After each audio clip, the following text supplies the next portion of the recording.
Hi, my name is Mike Dillard, and this is Self-Made Man, the podcast for men who want to leave their mark on the world and create a legacy of honor, integrity, and achievement in every aspect of their lives. I'm glad you're here, and once again, it is time to forge your destiny.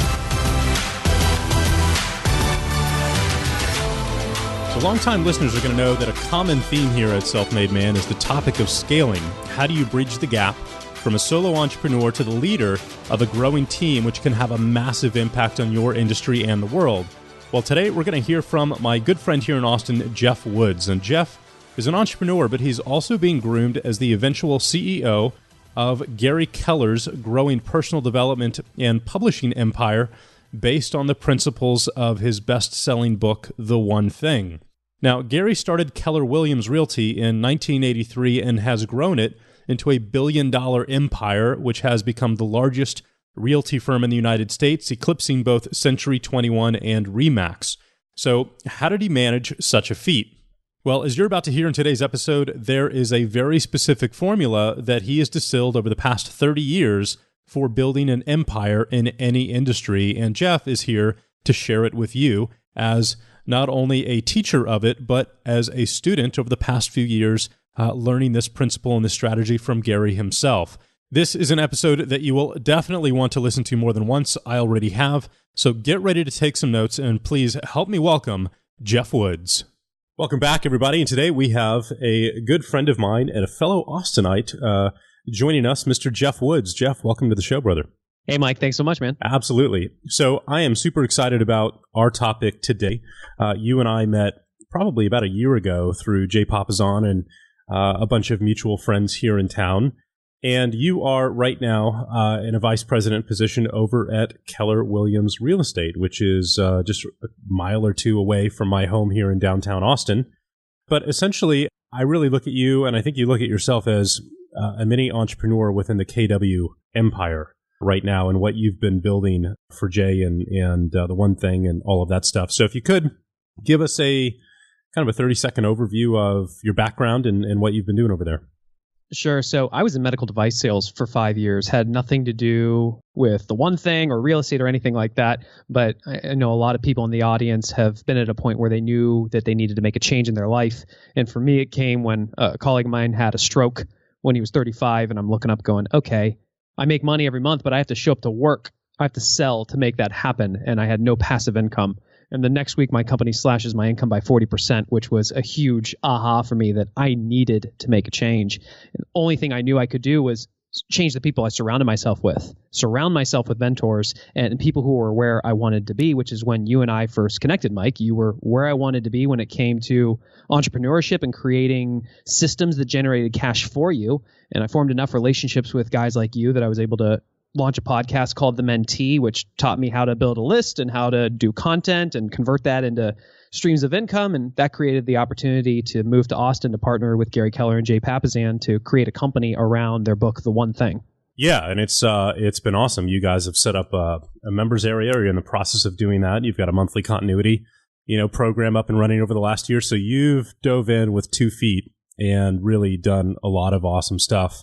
And very much along the lines of what I've done the last 10 years. So it's been really cool to watch you go through that. And we wanted to jump on this podcast together today because I had a chance to go in and spend half a day with yourself and with Jay and with Gary in a little private meeting, which was super awesome. It was such an honor to get that invite. When Gary learned about the hydroponics business and what I was doing there and what my goals were with that. And it really was an opportunity to sit down and have Gary walk me through y'all's empire building process, which was awesome. And that's what we're going to be going over here today for everybody. But it's essentially Gary's processes and methodologies that he's, figured out over the last 10 to 20 years on how you systematically build a billion-dollar company, which is exactly what he has done. And I love the fact that he's broken all of this down and documented this into something that's teachable and coachable, and it just absolutely blew me away. So fortunately, you were up for sharing that with our audience today. This is one of the most valuable pieces of info and portions of content education that I've ever gotten. So I'm super excited to have you and have you walk us through this process.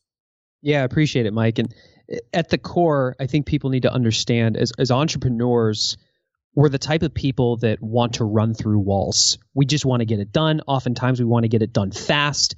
And we also may think that nobody can do it as well as us, which I know for me personally, there's been times in my life where I did not use leverage. I did not delegate things because I thought I could do it better. But Gary Keller says often, no one succeeds alone. That is at the core of building any empire. So for those of you who are listening, if you're the type of person where you're an alpha, you're a driver, you get stuff done, but you struggle with doing and succeeding through others, this will be required of you. It will be a shift. Because truly, you do not free yourself from your business and you do not achieve the extraordinary levels of success that someone like a Gary Keller has enjoyed by succeeding through yourself. The only way to succeed is through others. Yeah, agreed. And that's something I've observed, watching and studying Richard Branson as well. You've got 300 companies, and at the heart of it, he'll tell you what's the secret to all of it. And he said, attracting and working with extraordinary people. And that's pretty much it. So, awesome, brother. Well, I'm going to really hand this over to you because, y'all teach this as a class over at Keller Williams, and you've really got this down pat. So I'm going to let you dive right in and let's get started. Yeah, and I'll speak to my experience. I've not taught the class personally, but Gary and Jay have had me playing off of this playbook as I look at the book, The One Thing, and say, how do we turn this into $1 billion empire itself? And the first thing that they ever asked me for, I remember Gary drew, and you saw this. He drew an org chart.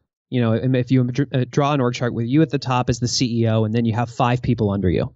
And then he immediately to the right of that drew the exact same thing, you at the top as CEO with 5 people under you, but each of those 5 people had 5 people under them. And each of those 5 people had 5 people under them, to the point where there was 140,000 people. All right. Now, if you imagine the company on the left that has you plus your 6 people, and the company on the right that has you and 140,000 people under you, what's the difference that made the difference between those two companies? Teachability and replication of the process, I assume. There's a lot of people will come up with answers, and if they're all right, it really boils down to, though, your 5 people, your 5 empire builders. If you are going to be the CEO of your company and you ultimately want to earn the right to step out and be chairman, like Gary has done, you have to have hired the right people under you. That's why in our conversation today, we started talking about no one succeeds alone. This really shattered a lot of limiting beliefs I had and misconceptions around hiring, because you'll often go out looking for a specific person based on what you need today. But Gary has defined a profile of what an empire builder looks like. Someone who is a highly assertive person. Now, you may be thinking, I need an executive assistant. I don't need somebody who's assertive. Incorrect. You're not hiring for an executive assistant today. You're hiring for your future COO. And this is what I'm going through right now, because Mike, before we even pressed record, I said, the thing I need right now, I need to hire my EA here in Austin. I need to find that executive assistant, but I'm not looking for somebody who can just be detail oriented and get my lunch. I'm looking for somebody who at their core is a driver, who could earn the right to become my COO. And that's exactly what Gary and Jay did with me. When they hired me, my position was general manager. Ultimately, I will earn the right to be CEO of the company that we're building. I haven't earned that right yet, but there's no doubt that's the track that I'm going down. Does that make sense? Yeah, well, that's one thing that I've observed too. After spending that afternoon with Gary is, one of the things that we're going to dive into here today. Okay, how do you find your empire builders? And this is a very specific personality profile, and there's a lot of detail around this, and we're actually going to dive into that. But Gary's big thing is really developing talent from within the business. Which I thought was really interesting, because my philosophy or approach at that meeting that I brought up with him was, well, if I'm out to win a world championship, I don't want to go hire, the kid in high school. I want to go hire the dude who won the championship last year. And he didn't agree with that, which I thought was really interesting. So anyway, I don't want to get us sidetracked. We're going to get down into that part earlier, but let's go through the process as you've got it outlined. Well, I actually think that's a pretty good segue, because when you talk about what does an empire builder look like, understanding what talent looks like really matters. I personally, when I was applying for the job, they told me we are looking for a CEO. We're going to start them as a general manager. I'm going, why are you talking to a guy who's in medical device sales? What are my qualifications? I was very confused. Now that I understand the process, I know there are three types of talent. There's proven talent, meaning they have done the job. They're proven. There's emerging talent, meaning that they're showing promise. They look like they're destined to do really great things in their life, but they haven't done this job yet. Maybe they're 1 step, 2 step, or 3 steps behind, but it could be in their natural line of progression. And then there's unproven talent, meaning they're green. They're coming fresh out of college. They don't have the experience. They look hungry, but you're not sure. They're unproven. You came into the room looking for proven talent, thinking, I want to bring varsity level players onto my team. And that makes a lot of sense. There's a lot less risk in that. Gary's model has always been, I want to find somebody who's around that emerging talent level, because the thing that I can get with them is they don't come with a series of habits. They don't come with this is how we used to do it at such and such corporation. I can mold them into my culture and really train them in my way of thinking and grow them. Yeah, no, I mean, it makes sense. And, who am I to question the process here? I am the number one student when it comes to this stuff. So, one of the other parts about this that I remember that was awesome was the Disney example. I'll never forget the first time I saw this, but Gary has distributed out to all of us a piece of paper, 11 by 17, and on it is all these scribbles. And on it you see create films, you see 16 millimeter films, you see Disneyland, you see comic strips, merchandise, publications, music. And as you're looking at this, Gary goes, look in the bottom left-hand corner. And in it says 1957, Walt Disney Productions. Walt Disney in 1957 got on a sheet of paper and imagined, if I could wave the magic wand and I receive no resistance, everything is possible. What could I possibly create? And he put it down on paper. That piece of paper is what we were looking at. And it's what we refer to inside here at KW as the Disney.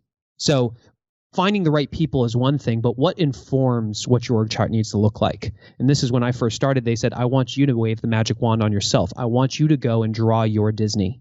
If you could receive no resistance, if you could accomplish anything, what would you do with this book? What would you do with the one thing? What would you turn it into?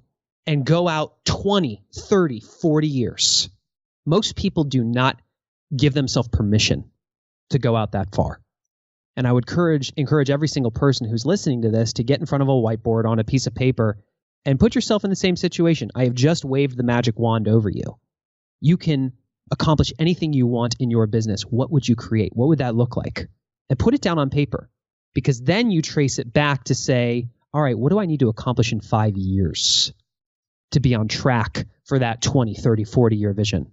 And that's when it starts to get a little bit more believable. Okay, I need to accomplish X, Y, and Z. And then here's where it really becomes applicable to you. Now you do a business plan for 1 year. And we have a very simple formula for business plans. It's called a 1-3-5. You have one goal.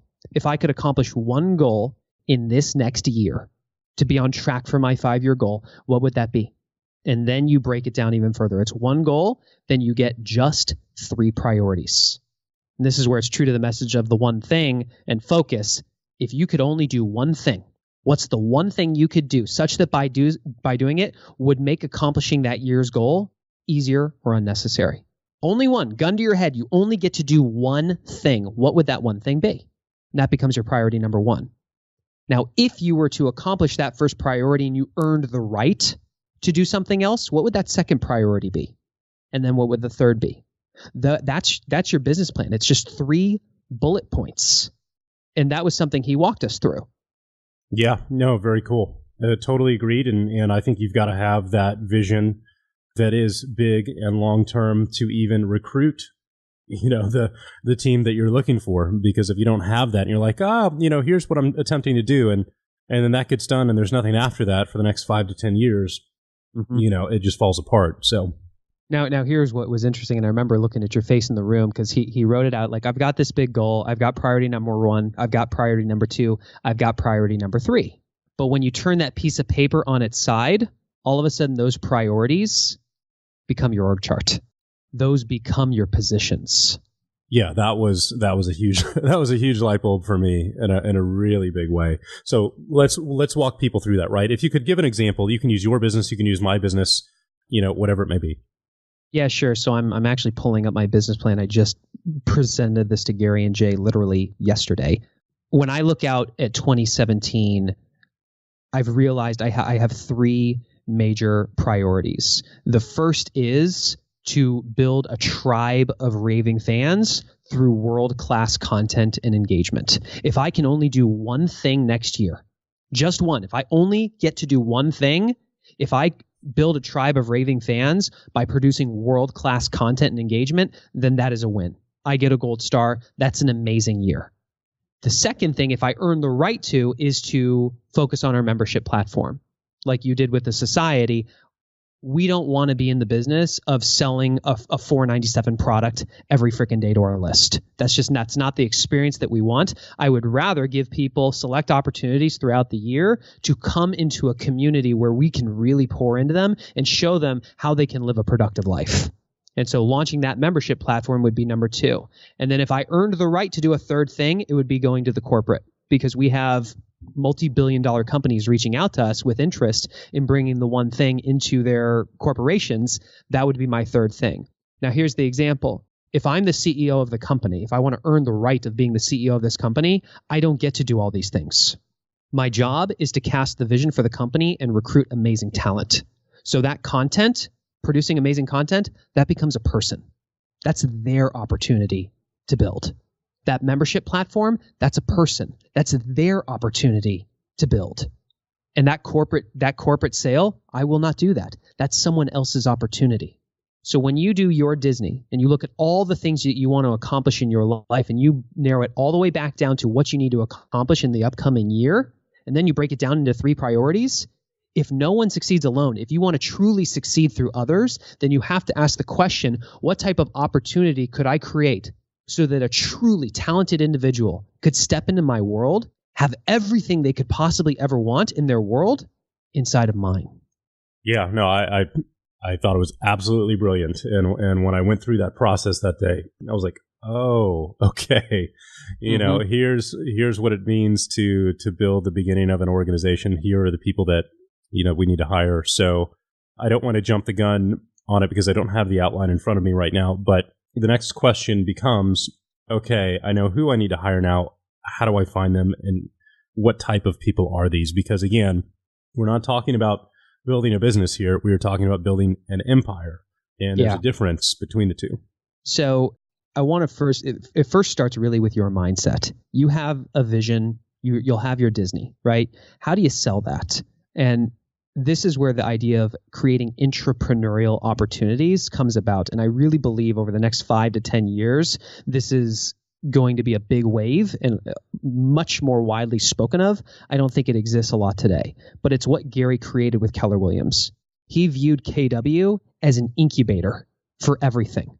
And he always asked the question, how can I give myself permission to make my world so big that any person, any talented individual could step into my world, have everything they could possibly ever want in their life, and still remain in my world?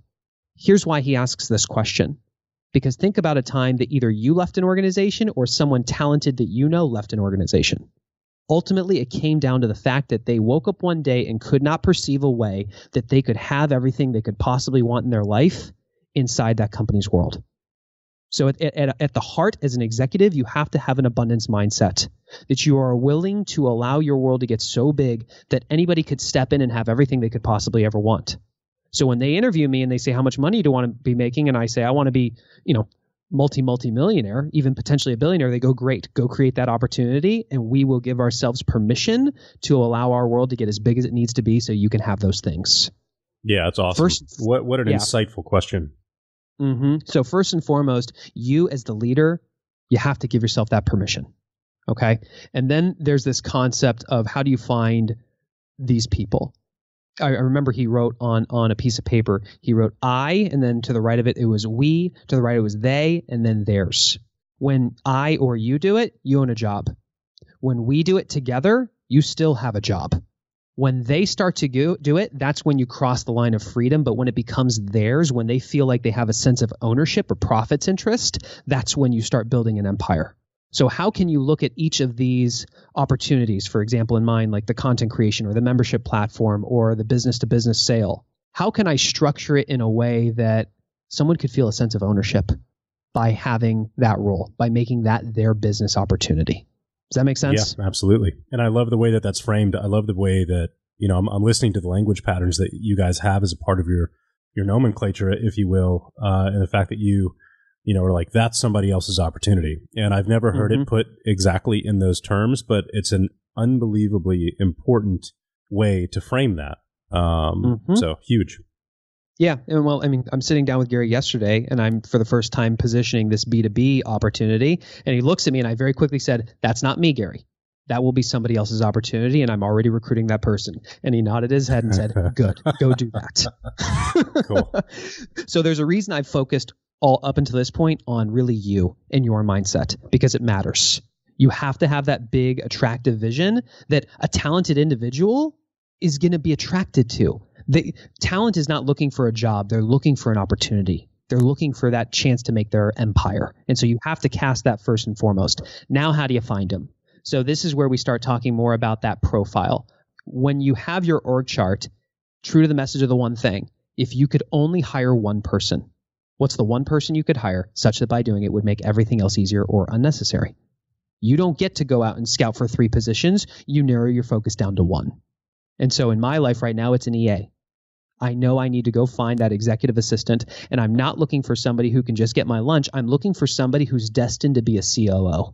I'm looking for someone who's destined to be an empire builder, but is willing to start where they are currently and work their way up. And one of the first tests is not only in the first 90 days of being employed or contracted, can they perform the tasks and duties, but can they now prove that they can recruit and attract amazing talent? The way that Gary was able to turn Keller Williams from a small local Austin company to the largest real estate empire in the world with 140,000 agents is that he didn't have to hire more than 5 people. He hired an empire builder, and they immediately had to go hire an empire builder. And that empire builder had to go hire an empire builder. And that empire builder had to go hire an empire builder. Gary has looked at the model, he's created a system, and then he steps out. There is a system for this. You go out, you look for the right person, you hire them, you train them in the system, and then they need to demonstrate that they can do it as well. So let's go into a few more of the key characteristics that you look for in identifying an empire builder, right? Because you specifically, when it comes to an EA, there's thousands of them, right? Yeah. So, that characteristic that you said they have to be able and willing to go out and hire as well. What other characteristics do you look for? I'm looking for somebody who is highly responsive, meaning they want to move fast. Moving slow to them is like nails on a chalkboard. I want somebody who's naturally an impatient person because they will move the ball. I want somebody who is an intense person, meaning in moments of conflict or frustration, they're likely going to show it outwardly. I want to see that person who, when they feel things, they feel them deeply and you know it. And this may be counterintuitive to what a lot of people may think, but again, we're not talking about what you're looking for today. I'm looking for that person who's destined to build an empire. And when you survey those people, they are assertive. They do want to move fast. They do feel emotions intensely, and they do react on them. And I'm looking for somebody who's overall low structure. You tell them, go create this opportunity, and they will run through walls.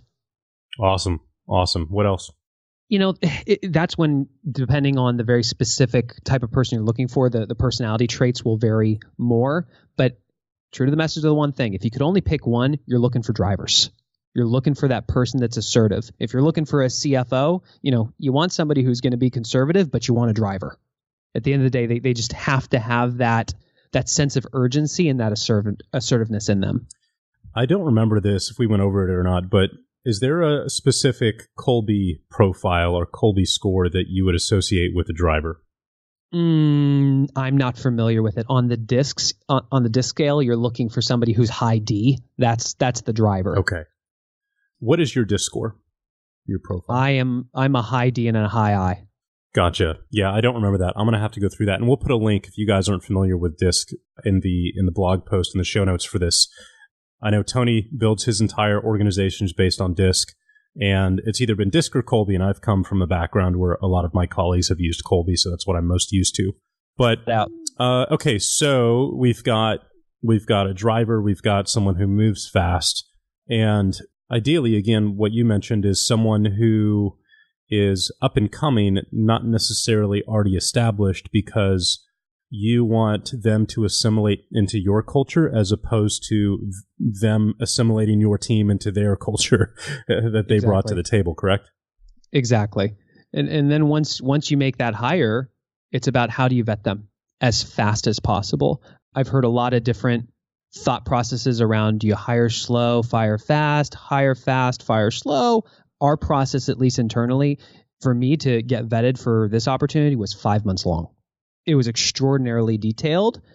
And then all that chopped up to me earning the right to prove myself over 90 days in 30-day increments. And what I mean by that is once you find that right person, you have to ask the question, if we had to test them in 90 days to see if they could do the job, what would they need to accomplish in 90 days to prove that they're the right person? Now, here's the shift. You do not identify those things. You ask them to present the business plan. And I just went through this because I brought an empire builder on for my podcast, The Mentee. I was presented with a predicament where they said, Gary and Jay said, we want you to be the face of the one thing. I said, great, awesome. But how can I be the face of the one thing and have two things? That's not integrity. And so I realized I needed to apply the empire builder model to my podcast, The Mentee, by hiring somebody to take over the business side and then step out as the mentee and have somebody in my audience take over the show. And so when I found that first person that I wanted to hire to run the business, I said to Evan, I said, you tell me based on what you know, what you're looking for. I hired you to, number one, prove that you can drive revenue. Number two, prove that you can do brand. And number three, that you can systemize the business. So what do you need to accomplish in 90 days to prove to me that you can do the job? And he brought to me his plan on how he wanted to be held accountable. That's extraordinarily important because as drivers, we oftentimes want to tell people what to do. But if it's their idea, then they, number one, have buy-in. And number two, you can hold them accountable to it. Because if I tell Evan what to do, ultimately the buck stops with me.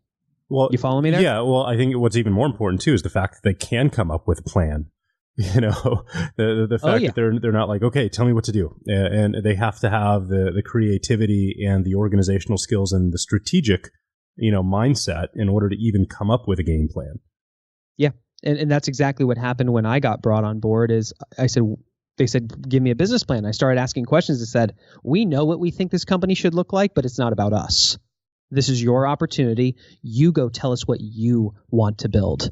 Because if we tell you what to do and it fails, then we're accountable. But if it's your idea and we'll guide you, we'll mentor you along the way. But if it fails, then it's on you. And there's accountability in that relationship. Yeah, absolutely. Awesome stuff. So what would you say is next in the process? What's important for people to know? I think once you're making that hire, it's just that first 90 days and making sure that Gary has this model, and he got it from the book Exponential Organizations.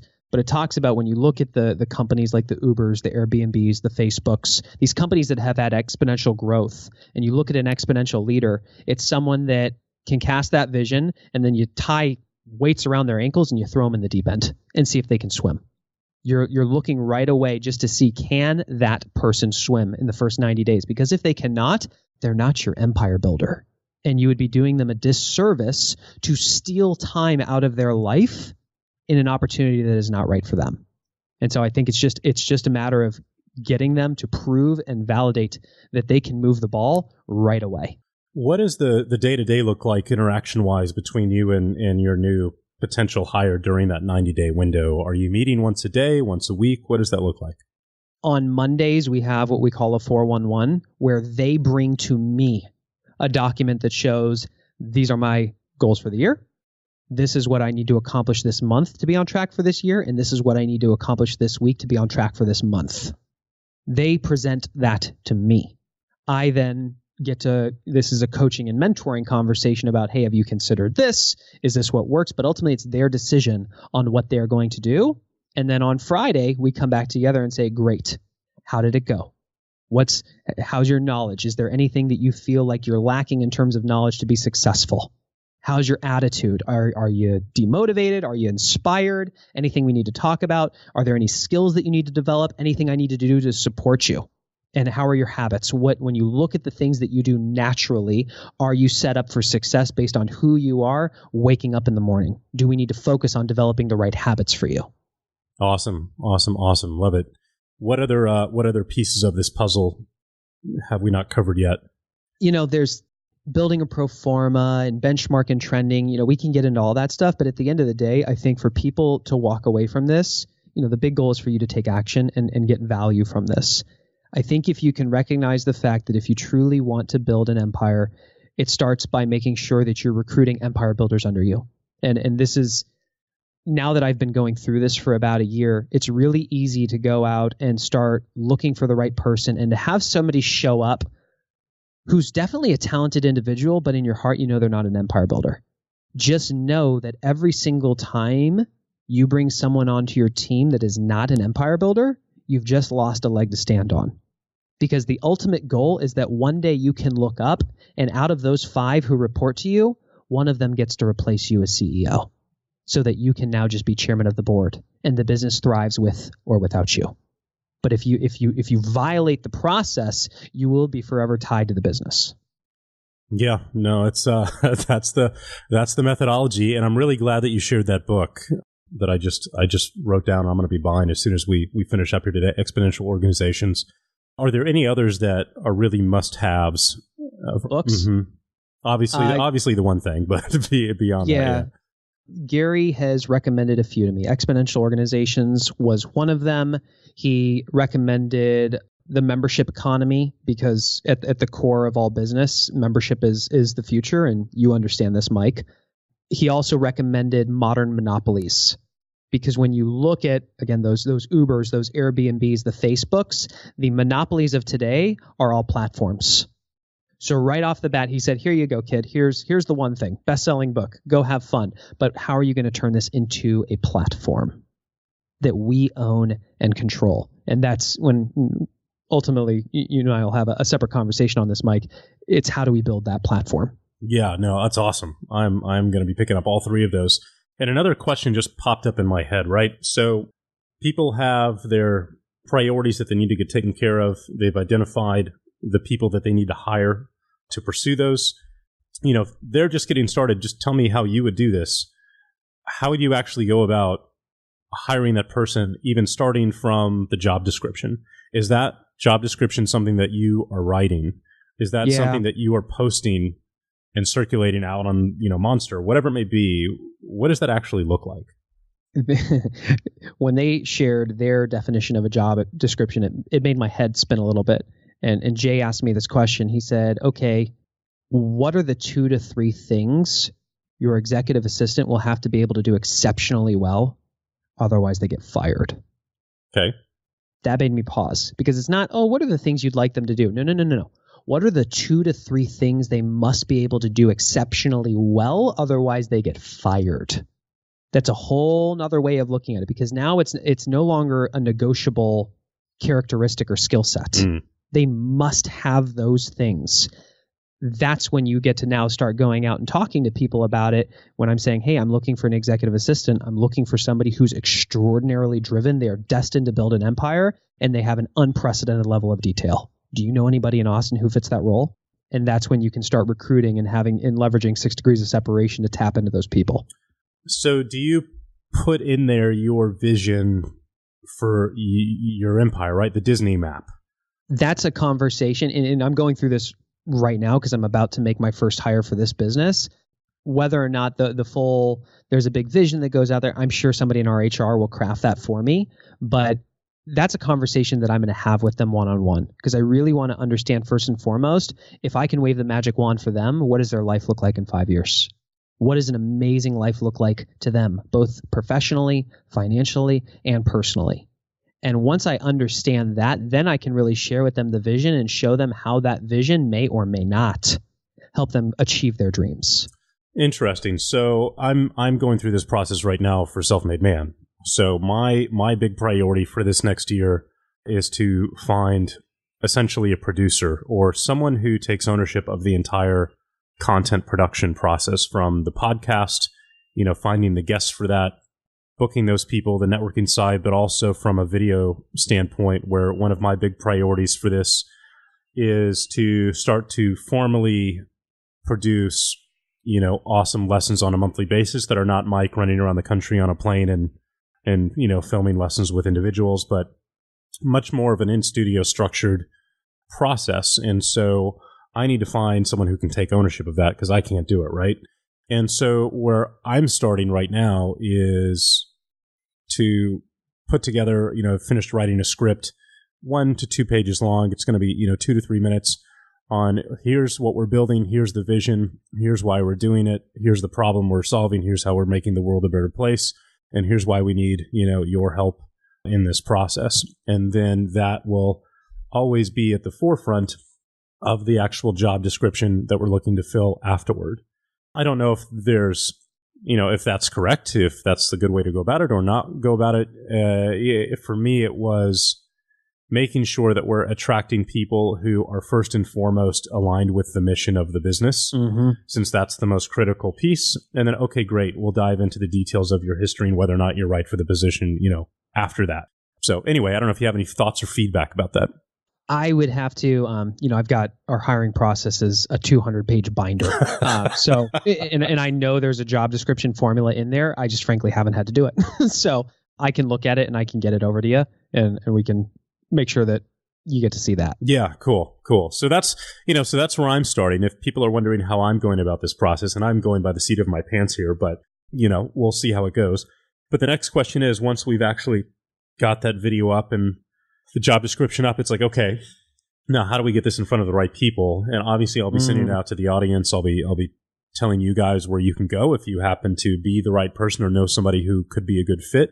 And it's within our audience and ecosystem, that would be great. But, if not, what's the next step? Where is it a LinkedIn advertising campaign? Sure. So it's interesting. It's been an interesting puzzle to figure out. I know we post when we're looking for talent. I know it goes on all the job boards and we do the big campaign behind that. But when we look at the most talented individuals that have ever been brought into the organization, it was through relationship, because talent hangs out with talent. And my partner, Jay, recognized a few years ago, he's a very strong introvert, but he knew that for the many businesses that he owns, that he needed to become a magnet for talent. And he applied the focusing question of the book: what's the one thing I can do such that by doing it will make everything else easier or unnecessary? And the one thing he could do was just have coffee every Wednesday morning with someone who was considered talent. And so he held his executive assistant accountable to booking somebody to have coffee with Jay. And Jay always just said, hey, do you know anybody else here locally who you consider to be talent? I have no ask. I just want to get into relationship with talent. And when he looks at probably the last 5 to 7 positions, they were all filled through his network because of that one activity. And that's been the same thing for me. I am a super connector. That's who I am at heart. Every single time I have needed to look for somebody to bring people through our process, it's been referral through friends, just because I've been in relationship with talent for several years now. Yeah, it's interesting. One of the challenges of being an entrepreneur and being in an ecosystem where all of your friends are entrepreneurs, you don't want to hire an entrepreneur. And yet that's all of the people within my network. So I'll play devil's advocate there. Yeah, well, that's why I brought it up, right? So, and this is where I say in the next 5 to 10 years, I think this word intrapreneur will become much more mainstream. The narrative today around entrepreneurship is very, very slanted. People think they have to go out and be an entrepreneur, be a number one, to have everything that they could possibly ever want in their world. The truth is, if you or I were employee number 17 at Facebook, we'd be very freaking happy right now. Sure, yeah. The challenge is, you look at an entrepreneur, you want to go out and build an empire. You are a driver. You are an empire builder. But could you get there faster by doing it by yourself? Or could you get there faster if you were able to step into an ecosystem where that person spearheading it, the visionary, was a billionaire and had an abundance mindset? Which way would you get there faster? For me, I had my opportunity I was going to turn the mentee into a big brand and do it on my own, or I had the opportunity to step into Gary Keller's ecosystem and leverage his playbooks. Yeah, it's interesting. You've definitely, made the right decision. And how old were you when you started there? 29. Yeah. So 30. Yeah. Perfect perfect spot in time. And, I did something similar, not nearly as of an awesome opportunity, but in my early 20s, I would go out and get jobs with one specific goal, which was to take away knowledge or skill set from that job that would serve me in ultimately building my business. And so, the interesting part from an entrepreneur's perspective is, I've partnered in my last two businesses with someone from my ecosystem, a fellow entrepreneur. And, real entrepreneurs, I would have to say, have an issue with authority and, sharing a vision, right? Because I think the most critical piece of being an entrepreneur is you have this vision that you are bound and determined to do anything to bring to life. And the moment somebody else starts to participate in that and put their input on it, it then changes it. And at least that's how I felt about it. And so, I've always gone back and said there's a reason there's only one captain on a boat. Period, ever. There is one captain, and then there is the supporting roles underneath that captain. But if there's two captains and they are both bound and determined to fulfill their vision of how they need to steer that boat, the boat ends up going nowhere and just goes in circles, right? So that's been interesting. It's everybody within my network, unbelievably talented people. Let's just use Jason, Jason who has his Facebook ad agency that does all of my marketing and advertising. I would love to have Jason and his team as a part of my team on a permanent basis, but it's just not going to work out because Jason has his own vision that he wants to build, right? So it's been an interesting piece of the puzzle. Well, and I think that's when we come back to the types of talent, that proven, emerging, and unproven. You're surrounded by a large network of very proven entrepreneurs. And like I said, the one downfall with proven talent is they come with a series of habits of this is how we used to do it, or in this case, it applies to their vision. Right. This is the vision that I'm going down. But if you could all of a sudden get into relationship with those emerging entrepreneurs who know they're destined to build something, they're already demonstrating the progress, but they're not sure what the end result is. And that's what I said when I get on the phone with these people. I first and foremost ask them, I am your fairy godmother, and I just wove the magic wand over you, and in 5 years, everything you could possibly ever want comes true. What happened? I want to know what matters to them. I'm listening to hear if their values are aligned with mine. Like you said, when you're doing a job posting, the mission is the most important thing. Are they passionate about these things? Because that matters. It's everything. And if so, I then start sharing my vision with them about what I want to build, and I ask them how they could see themselves possibly fitting into that. And you start that conversation. The other thing is Gary is a very driven man, and his standards and the bar that he sets for quality is astronomically high. At the same time, he has always done an amazing job of working on himself so that when he brings leaders into the organization, he allows them to do what they want to do and the free reign. And he mentors and he coaches and he guides them and he directs them. But he's had to work on himself so that he can give himself permission to allow his leaders to do what they want to do. That's an extraordinary level of maturity, which when you're an alpha, there's ego at play, but how do you check it? Yeah, no, agreed. I've always said that the most secure and powerful alpha leaders, if you will, are the ones who are typically the quietest and the most laid back, who tend to just observe because they're not threatened by anyone taking action or trying to accomplish a mission or achieve a goal or whatever it may be. So yeah, I could absolutely see that. Well, brother, this has been awesome. This has been super educational. It's one of the interviews that I'm definitely going to go back and listen to a second time and take some notes, and this is just absolutely priceless stuff. So thanks for coming on and sharing your words of wisdom and the lessons that you're bringing over here from KW. And man, this has been great. Thank you. Yeah, I appreciate it. Absolutely. Well, guys, this was our awesome interview with Mr. Geoff Woods. Geoff, where can people go connect with you and keep up with you? We just launched the One Thing podcast, where my whole goal there is to document my journey to turning our book, The One Thing, a quality product, into a really thriving empire. And so you can follow the journey there, but I'll give you my email, jeff@theonething.com. That's with the number one, jeff@theonething.com. You can email me if you have questions. I really, truly love to engage with people. That's who I am at my core. So you can follow me there, and then at The One Thing Book on Snapchat. And also, Geoff is spelled Geoff. That is correct. Although I have both okay. G and J at theonething.com. Okay, that's smart, because I was wondering why you weren't doing that. I was like, wait a minute, this is gonna go completely wrong for a lot of people. So, but you have circumvented that problem already.